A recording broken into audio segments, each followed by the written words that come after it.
Hello, today we are discussing the topic of Supplier Relationship Management, commonly known as SRM. In this session, I'll be making the case for why SRM is important and how you can select which suppliers it's best to manage relationships with. In our second session on SRM, I will then look at how relationships with strategic suppliers can be managed to drive added value for both parties. First, let's consider why managing relationships with suppliers is important. Elsewhere on the Cordie YouTube channel, you'll see we consider the challenge of supplier preferencing and the fact that suppliers often get to choose which customers they give their most preferential treatment to. Now, this may seem wrong to many people in procurement. After all, everyone's money should be the same, and suppliers are governed by the legal terms within a supply contract. So suppliers are under an obligation to perform, and there should be no difference between customer contracts.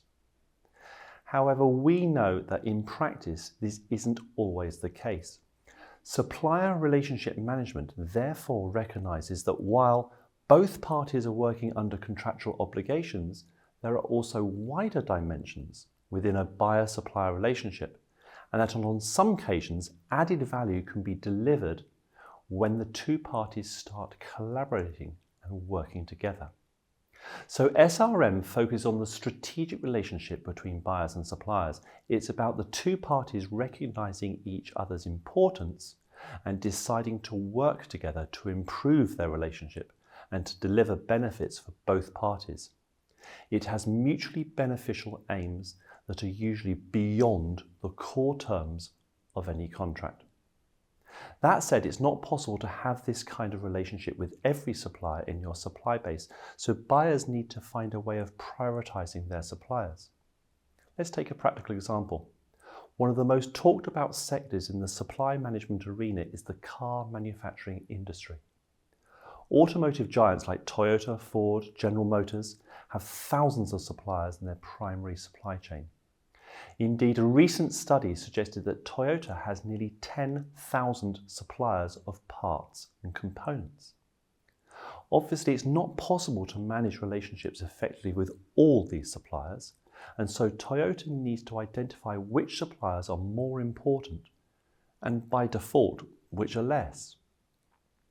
The word important refers to the criticality of what a supplier delivers to the buyer's overall product, its brand, and its organisational objectives.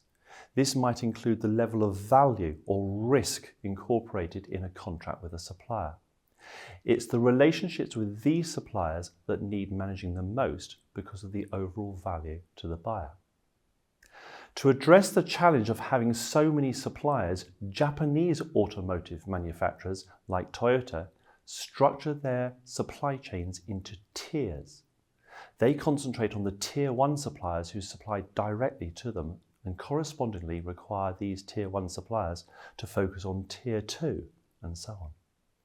This reduces the number of suppliers that need managing directly. In Toyota, the number of Tier 1 suppliers is approximately 500. Tiering creates a structured hierarchy of control throughout the supply chain. In Japan, this is strengthened with co-investment agreements referred to as keiretsu that compel the buyer and supplier to work collaboratively together over the long term because they have reciprocal shareholding agreements. But even a smaller supply base of 500 suppliers is too many to have meaningful relationships with. And so buyers need to find a way of identifying the most valued. There are several ways of segmenting suppliers, but one of the simplest and most common is to use a positioning matrix like the one developed by Dr. Peter Kraujic. You can find out more about the Kraujic matrix in one of our other Cordie YouTube clips. So for now, we're just going to concentrate on the high-risk, high-value, strategic category of suppliers within his model. SRM is justified for these relationships because of the higher levels of value involved.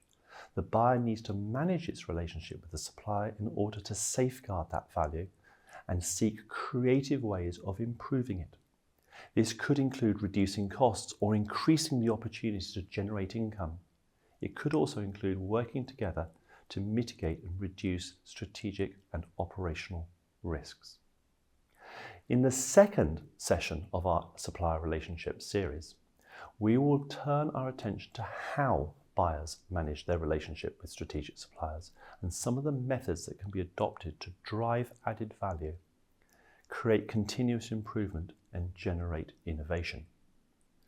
Do also remember we have other bite-sized clips on the Cordie YouTube channel. For example, you might be interested in our partnering or our relationship spectrum or our relationship life cycle sessions. In the meantime, do remember to like this video and to subscribe to our channel for more procurement and supply chain concepts. And most of all, thanks for watching.